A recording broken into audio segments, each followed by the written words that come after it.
जो स्टॉक नहीं चुनना हो उस पे ज्यादा तवज्जो दिया जाए। एक खराब स्टॉक आपके पोर्टफोलियो को बहुत नीचे लेके जा सकता है। ना डिसिप्लिन रहा और हमने स्टॉप लॉस ना फॉलो किया, जो 10 ट्रेड में जो पैसा बना होगा वो एक ही ट्रेड पूरा लेके चले जाएगा। मेरे हिसाब से आप रिटर्न ना सोचिए हमेशा। जब भी आपको कोई विनिंग ट्रेड मिला, आपको कैसे उसको मैक्सिमाइज करना है अपना ट्रेड, वो आपको ध्यान में रखना है। लर्निंग तो इम्पोर्टेंट है बट रेगुलर प्रैक्टिस करना वो ज्यादा इंपॉर्टेंट है। अगर आपने 2-4 पैटर्न्स ढूंढ लिए, आप उनको इम्प्रोवाइज करके कितना अच्छे से रीड कर सकते हैं, इस पे ज्यादा ध्यान दें, ना कि 150 पैटर्न्स जिनको आप पूरी तरह से कभी पकड़ ही ना पाए। मार्केट कहाँ अटकने वाला है, कौन सी रेंज पे सपोर्ट लेने वाला है, ये स्किल ट्रेडर करता है। अगर वो सब चीजें कर रहे हैं तो ये गैम्बल नहीं है और स्पेकुलेशन नहीं है। लेकिन अगर आप ये सब डेटा को बिना देखे, इग्नोर करके सिर्फ एक गट फीलिंग से ट्रेड कर रहे हैं तो वो एक स्पेकुलेशन है। अपनी लालच को कंट्रोल करना, अपने डर को कंट्रोल करना, ये सब करते करते आपको 5-10 साल लग जाते हैं और गिर के ही इंसान सीखता है। बजट के साथ साथ ना कई बार क्या होता है कि कई बार मौका ऐसा मिल जाता है कि जब सारे मेहमान कुछ इस तरह से मेरे साथ बैठते हो, देखिए पहले तो हम फॉर्मली रहते थे, लेकिन थोड़ा आजकल इनफॉर्मल का ज़माना भी है,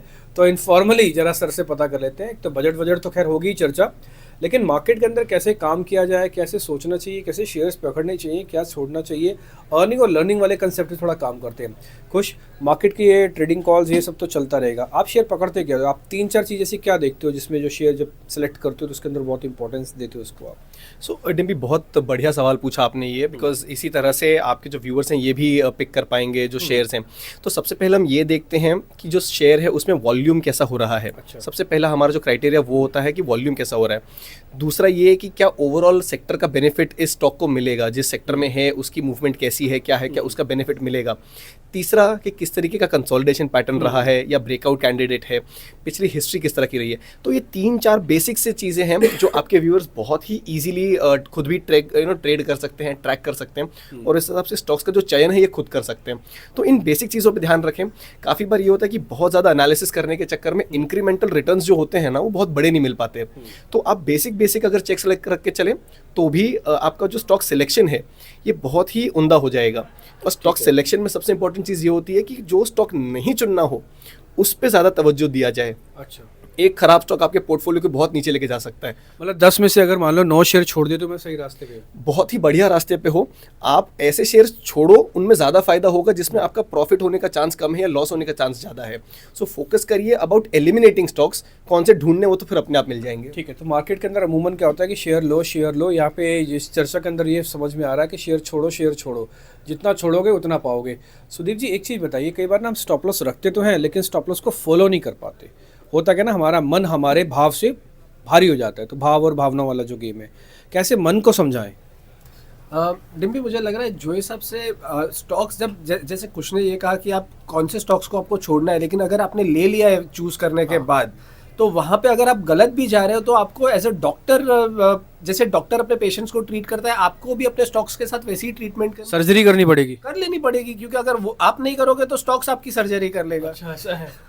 तो you have to be very practical. आपको बहुत प्रैक्टिकली आपको ट्रेडिंग करनी है, और क्योंकि ट्रेडिंग को आप एक बिजनेस, एक प्रोफेशन की तरह देखें, ना कि एक इमोशनल अटैचमेंट के साथ देखें, तो ही पैसा बनेगा और वो लॉन्ग टर्म में बनेगा। और डिसिप्लिन रहेगा तो लॉन्ग टर्म में पैसा बनेगा। और ना डिसिप्लिन रहा और हमने स्टॉप लॉस ना फॉलो किया तो आपके 10 ट्रेड के प्रॉफिट सिर्फ जो 10 ट्रेड में जो पैसा बना होगा वो एक ही ट्रेड पूरा लेके चले जाएगा। So that is very important कि स्टॉप लॉसेस को माने। और इनफैक्ट स्टॉप लॉस ना भी लगता हो और आपको लग रहा है कि आपका ट्रेंड रिवर्स हो रहा है, आपने कुछ बाई किया और स्टॉप लॉस से अभी भी दूर है लेकिन ट्रेंड रिवर्स हो रहा है, या कुछ नेगेटिव न्यूज़ आ गई है, तो आपको उसके पहले ही एग्जिट कर देना चाहिए। आपको एडमिट कर लेना चाहिए, ठीक है मैं गलत हो गया, मैं दूसरे 4 स्टॉक सिलेक्ट करके वहाँ कमा लूंगा।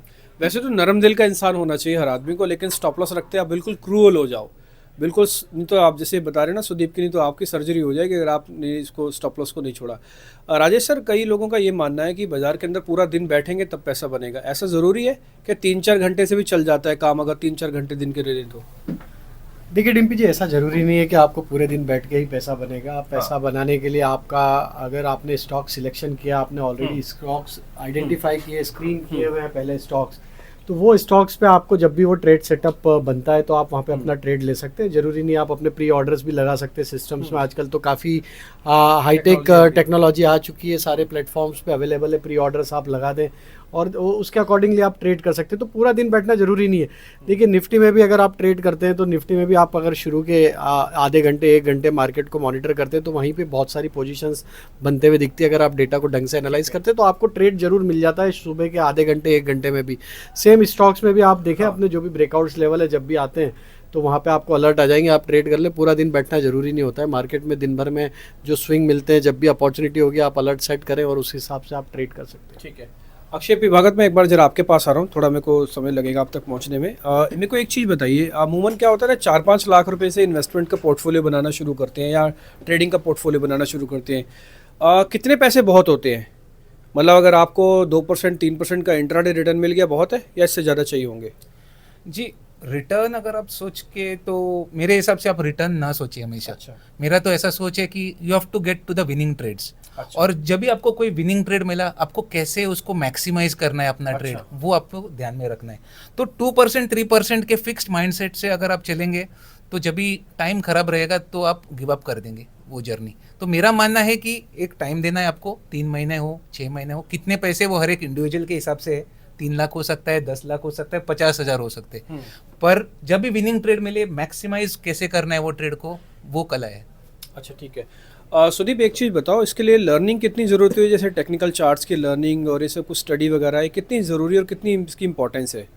डिम्पी मुझे लग रहा है कि लर्निंग तो इम्पॉर्टेंट है बट रेगुलर प्रैक्टिस करना वो ज़्यादा इंपॉर्टेंट है। अगर मुझे समझिए RSI के बारे में कुछ पता है या MACD या कोई भी टेक्निकल पैटर्न्स हो या इंडिकेटर्स हो, वो एक बार समझ लिया वो इम्पॉर्टेंट नहीं है। मुझे 100-200 चार्ट्स को स्कैन करना है कि अलग अलग चार्ट्स पे वो पैटर्न्स कैसे बनती है, और अगर कोई पैटर्न में कुछ चेंज आता है तो स्टॉक में क्या चेंज आता है। तो अलॉन्ग विद द स्टडी आपको वो स्कैनिंग आपकी बहुत इंपॉर्टेंट होनी चाहिए। और जो आजकल बहुत ज़्यादा हम देखते हैं कि ऑटोमेटेड स्क्रीनर्स आ गए हैं कि ये RSI इसके ऊपर है या ये पर्टिकुलर पैटर्न ऐसा है, बट वो उसके साथ मैं अभी भी मानता हूँ कि अगर आपने मैन्युअली अगर आपने देखा जो हिसाब से स्कैन किया तो that will give you the biggest edge. तो स्टडीज़ के साथ साथ आपको वो प्रैक्टिकली आपको रेगुलरली उसको प्रैक्टिस करना बहुत ज़रूरी है। बहुत सारे ना इंडिकेटर्स, पैटर्न्स, चार्ट्स और बहुत सारा डाटा भी होता है, लेकिन एक ना पुरानी कहावत है हमारे बीच में बोली जाती है, वो ये कहावत है कि एक साधे सब सधे, सब साधे सब जाए। यानी कि अगर आपके पास 1-2 इंडिकेटर और 1-2 टेक्निकल टूल से आपका काम बनता है ना, तो उसी से काम बना लो। इतने टूल्स कहाँ तक पढ़ोगे, कहाँ तक समझोगे? कुछ ठीक है, 1-2 की प्रैक्टिस ज़्यादा करें। बिल्कुल, ये वॉल्यूम गेम नहीं है। जैसा हम स्टॉक में बात कर रहे हैं, स्टॉक में वॉल्यूम ज़रूरी है, यहाँ पे फोकस ज़्यादा ज़रूरी है। जैसा कि सुदीप ने बताया कि आप अगर कोई पर्टिकुलर पैटर्न्स हैं या कोई पर्टिकुलर टूल्स आप सेटअप कर रहे हो, व्हाट इज़ इंपॉर्टेंट कि आप उसमें मास्टरी करें। एक क्विक एग्जांपल देता हूँ, जैसा मैं आपको बता चुका कि मैं क्रिकेट बहुत खेलता हूँ। आप देखिए एक समय हुआ करता था जब हर कोई बॉलिंग भी करता था, हर कोई बैटिंग भी करता था। आज ओपनिंग बैटिंग जो है ये बहुत स्पेशलाइज जॉब हो गई है। Even if Rohit Sharma and Virat Kohli can बोल, वो नहीं करते बिकॉज वो अपनी जो स्किल है उसको इम्प्रोवाइज करने में, उसको मास्टरी करने में सारा समय निकाल देते हैं। मार्केट भी बिल्कुल ऐसा है। अगर आपने 2-4 पैटर्न्स ढूंढ लिए, आप उनको इम्प्रोवाइज करके कितना अच्छे से रीड कर सकते हैं, इस पे ज़्यादा ध्यान दें, ना कि 150 पैटर्न्स जिनको आप पूरी तरह से कभी पकड़ ही ना पाए। ठीक है। एक ना सवाल और बीच में सब लोगों के चलता है, और इनफैक्ट मैं बोलूँगा सबका मानना है। वो सबका मानना ये है कि भाई जैसे मैं खरीदता हूँ ना, उसके बाद लॉस हो जाता है, मैं बेचता हूँ शेयर चलने लगता है। राजेश सर, ऐसा ये आपके साथ भी होता है या हम सब बेवकूफ़ों के साथ ही होता है? नहीं देखिए, आप बेवकूफ़ की गिनती में तो नहीं है, आप भी खुद समझदार हैं। लेकिन देखिए ऐसा जनरली उन लोगों के साथ होता है जो स्टॉक के बिहेवियर को या उसके चार्ट पैटर्न को प्रॉपरली रीड करके उसमें ट्रेड नहीं लेते हैं। तो जनरली ये उन लोगों के साथ होता है कि आपने किस जगह पे किस स्टॉक पे आप अपनी पोजीशन बना रहे हैं। जब तक आप चार्ट पे आपकी अंडरस्टैंडिंग नहीं होगी और आपने गलत जगह पोजीशन, देखिए काफ़ी लोगों से हम मिलते हैं, हम सारे क्लाइंट से बात करते हैं तो हम देखें कि जनरली उनका कोई होमवर्क नहीं होता है। और इस मार्केट में आपको होमवर्क करना बहुत ज़रूरी है। सीरियस बिजनेस जैसा जब तक आप इसको नहीं करेंगे, जब तक आपके रिटर्न नहीं बनेंगे। क्या होता है, रैंडमली आते हैं और आज किसी को कोई भी स्टॉक पसंद आ रहा है, मुझे ये स्टॉक काफ़ी बड़ा हुआ है, इसको शॉर्ट कर दो। तो ये टेंडेंसी से अगर आप ट्रेड करेंगे तो वहाँ पे तो आपको फंसना ही है इस मार्केट में। तो अगर आपने होमवर्क किया है तो आपके पास आपकी खुद की लिस्ट होगी कि कौन से स्टॉक में मुझे ट्रेड लेना है या नहीं लेना है। तो वो रिस्क रिवॉर्ड वो सारी चीज़ें आपके उसी होमवर्क में क्लियर हो जाती है कि हाँ मुझे ये स्टॉक अगर बाय करना है तो कितनी रिस्क रहने वाली है और क्या रिवॉर्ड के लिए मुझे ट्रेड करना है। तो अगर आपने होमवर्क किया है तो शायद ये जो आप बोल रहे हैं कि मैंने खरीदा और गिर गया और मैंने बेचा और बढ़ गया, ये सारी चीज़ें मेरे ख्याल से वहाँ पे ख़त्म हो जाती है। ठीक है। एक और चीज़ आजकल ना नया ट्रेंड तो नहीं बोलूँगा कि एक नई थीम सी मार्केट के अंदर आ गई, वो ऑप्शन ट्रेडिंग की। भाई 500 रुपये लाओ, 800 रुपये लाओ, 800 रुपये बना के चले जाओ, 1000 रुपये लाओ, 1000 रुपये, अच्छा 1000 नहीं, 1000 के ऊपर के फिर 5000 भी बन जाते हैं। हमने तो ऐसे ऑप्शन ट्रेडर्स को भी देखा है। लेकिन कई लोग इसको ना थोड़ा दूसरे तरीके से भी देखते हैं कि नहीं तो स्पेकुलेशन है, जुआ है, 1 घंटे में ऐसा कैसे हो जाता है, हो जाता है। राजेश सर, ये स्पेकुलेशन है क्या, या फिर थोड़ा इंटेलिजेंट लोगों को इसमें आना चाहिए ऑप्शंस में भी? देखिए, अभी 2 कैटेगरी के लोग ऑप्शंस में ट्रेड कर रहे हैं। एक तो जो है कि स्किल्ड ट्रेडर हैं, जो कि पूरा डेटा समझ के ट्रेड करते हैं, और एक है जो बिल्कुल आपने जो कैटेगरी बोली स्पेकुलेशन कर रहे हैं, जो कि मार्केट के मोमेंटम में जहाँ भी स्पाइक आते हैं अपना ट्रेड इनिशिएट करते हैं विदाउट हैविंग अंडरस्टैंडिंग कि ऑप्शन में वो प्राइस प्रीमियम किस स्ट्राइक का हम ऑप्शन खरीद रहे हैं, क्या रिस्क है, उसको बिना सोचे समझे वो ट्रेड कर रहे हैं। तो 2 तरीके के ट्रेड अभी मार्केट में हो रहे हैं, जिसके चलते आपने देखा कि मार्केट का वॉल्यूम भी काफ़ी बढ़ गया है। तो बिल्कुल देखिए, आप ऑप्शन जब भी खरीदते तो आपके साथ एक टाइम बम ऑटोमेटिक काम करता है उसकी, क्योंकि उसमें टाइम डिके है और एक्सपायरी पे उसको ज़ीरो ही होना है। तो आपने कौन सी स्ट्राइक का सिलेक्शन किया है, कौन सी स्ट्राइक पे आपने कौन सी प्रीमियम बाय करी है, क्या आपका मार्केट का व्यू उस स्ट्राइक को क्रॉस करने वाला है या नहीं करने वाला है, बहुत सारी चीज़ें होती है। तो जो स्पेकुलेटर होते हैं वो ये सब चीज़ों को इग्नोर करके वो सिर्फ एक मोमेंटम को प्ले करते कि आज तेज़ी का मूड बन रहा है तो वो तेज़ी कर लेंगे, कॉल ऑप्शन खरीद लेंगे, मंदी का मूड बन रहा है तो पुट खरीद लेंगे। जबकि आपको सिर्फ देखना होगा कि कहाँ पे आपका पुट कॉन्सेंट्रेशन है, कॉल कॉन्सेंट्रेशन है, मार्केट कहाँ अटकने वाला है, कौन सी रेंज पे सपोर्ट लेने वाला है। अगर ये सब चीज़ें ये स्किल ट्रेडर करता है, अगर वो सब चीज़ें कर रहे हैं तो ये गैम्बल नहीं है और स्पेकुलेशन नहीं है। लेकिन अगर आप ये सब डेटा को बिना देखे इग्नोर करके सिर्फ एक गट फीलिंग से ट्रेड कर रहे हैं तो वो एक स्पेकुलेशन है, और बहुत लोग कर रहे हैं। तो अभी इसी तरीके से मैंने बताया कि 2 कैटेगरी में मार्केट में ट्रेड हो रहा है ऑप्शन में। एक तो स्किल ट्रेडर है, वो प्रॉपर डेटा को करते हैं, वो सही गेम है। मतलब कुल मिला के पढ़ लिख के आइए ऑप्शंस के अंदर। और ये ना पुरानी कहावत है कि पैसा कमाना मुश्किल होता है, वो पहले भी मुश्किल था, आज भी मुश्किल ही है। इसलिए ऑप्शंस ट्रेडर वाले खासकर इसे समझ लें, आसानी से पैसा नहीं आएगा। पता लगे आपने 364 दिन कमाया, 365 दिन सारे पैसे चले गए। कृपा करके सावधान, ऑप्शंस ट्रेडर्स वाले थोड़ा कृपा करके सावधान रहे। कुछ मेरे को ना एक बेसिक सा क्वेश्चन पूछना है। कई बार ना कुछ लोग मार्केट में इसलिए नहीं काम कर पाते, देख पाते, क्योंकि वो ऑफिस में जॉब करते, फैक्ट्रीज में जा रहे हैं, उनके अपने अपने बिजनेसेस हैं, उनके अपने अपने काम है। वो कैसे मार्केट के अंदर आए? क्या वो रात को देख लें, स्टडी कर लें, इन्वेस्टमेंट शुरू करें, एसआईपी करें? आपका बेसिक इसमें क्या कैसे करना चाहिए? मैं मार्केट नहीं देख सकता, क्योंकि मार्केट टाइम पे तो मैं अपने ऑफिस में होता हूँ। सो डिम्पी, यहाँ पे देखिए 2-3 विकल्प हैं। पहला ये कि अगर आप बिल्कुल ही नहीं मार्केट ट्रैक कर सकते हैं और बिल्कुल ही नहीं स्टडी कर सकते नहीं, रात को करूँगा, 2 घंटे में दे सकता हूँ शाम को। हाँ, तो अगर आप उतना भी टाइम निकाल सकें तो मैं कहने वाला था कि अगर बिल्कुल ही नहीं ट्रैक करते तो म्यूचुअल फंड कर लीजिए, ये सबसे बेस्ट रहेगा आपके लिए। बट अगर आप रात को 2 घंटे, क्यों मैं कहता हूँ कि अगर आप बहुत ज़्यादा एक्टिव ट्रेडर नहीं हैं और आप हफ्ते में भी 2 घंटे निकाल सकें तो भी बहुत ही इनफ टाइम है टू अंडरस्टैंड कि मार्केट में क्या हो रहा है। ऑफकोर्स इससे आप एक्टिव ट्रेडर नहीं बनेंगे, आप एक एक्टिव इन्वेस्टर बन सकते हैं जो स्टॉक्स के बारे में एक नज़र रख रहा है, मार्केट के बारे में नज़र रख रहा है कि क्या हो रहा है। तो ट्रेडिंग के लिए ये समय काफ़ी नहीं है, लेकिन अगर आप इन्वेस्टर बनना चाहते हैं तो हफ्ते में 2 घंटे भी अगर दे पाएँ आप, तो आपको एटलीस्ट पता रहेगा मार्केट में क्या हो रहा है। अब जैसा हमने डिस्कस किया थोड़ी देर पहले कि टेक्निकल कुछ पैरामीटर्स होते हैं, वैसे ही कुछ फंडामेंटल पैरामीटर्स पकड़ लीजिए, कुछ सेक्टर्स पकड़ लीजिए और सिर्फ उन्हीं के बारे में रिसर्च और एनालिसिस करेंगे तो भी आपको एक ओवरव्यू मिल जाएगा कि मार्केट में क्या हो रहा है, कोई स्पेसिफिक सेक्टर में क्या हो रहा है। देखिए, पैसा बनाना जैसा अभी आपने कहा बहुत इजी नहीं है, हार्ड जॉब है।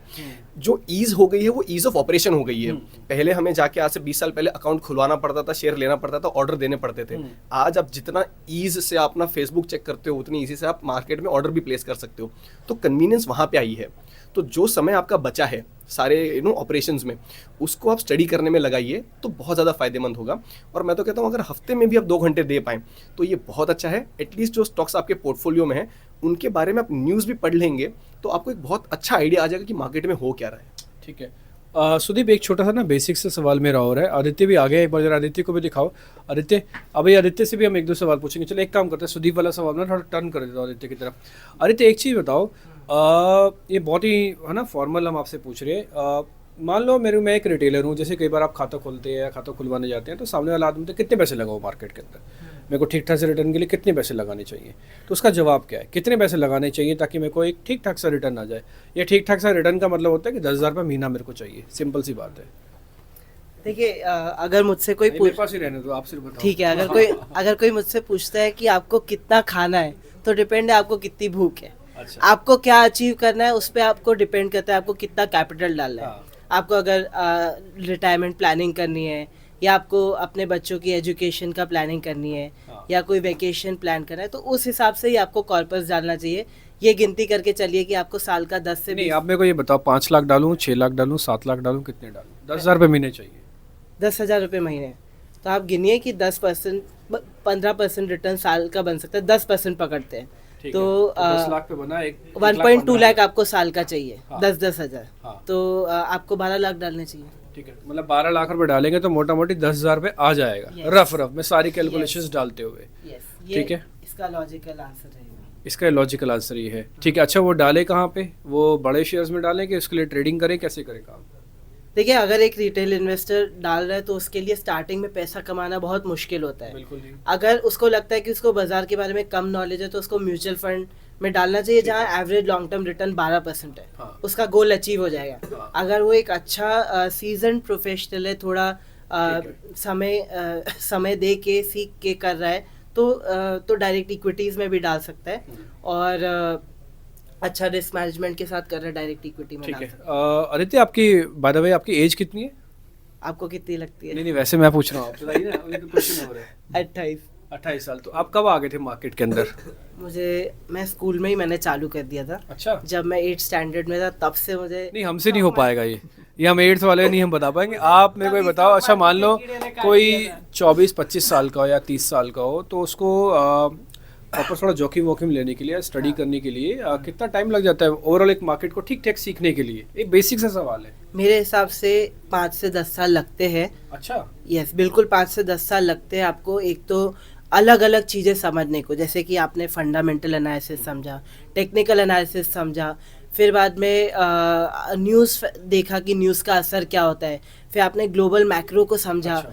ऐसे बहुत सारी चीज़ें समझते समझते समय निकल जाता है। फिर ये सब आने के बाद आपको खुद पे काबू आना चाहिए। अच्छा। अपनी लालच को कंट्रोल करना, अपने डर को कंट्रोल करना, ये सब करते करते आपको 5-10 साल लग जाते हैं, और गिर के ही इंसान सीखता है। तो आपको ये सारी गलती करते करते टाइम लग जाएगा, फिर आप एक अच्छे प्रोफेशनल बन सकते हैं। ऐसे लोग हैं जो आज तक भी सक्सेसफुल नहीं होते, पूरा जीवन बीत जाता है तो भी सक्सेसफुल नहीं होते, बट आपको बेसिक स्टॉक मार्केट से अच्छे रिटर्न कमाने के लिए 5-10 साल देने चाहिए।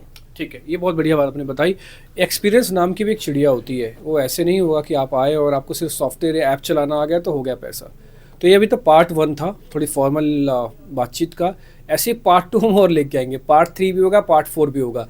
जो आपके मन में सवाल चलते रहते हैं ना, जो हम स्क्रीन पे पूछ नहीं पाते, कुछ इसी अंदाज में पूछेंगे। शुक्रिया, थैंक यू वेरी मच।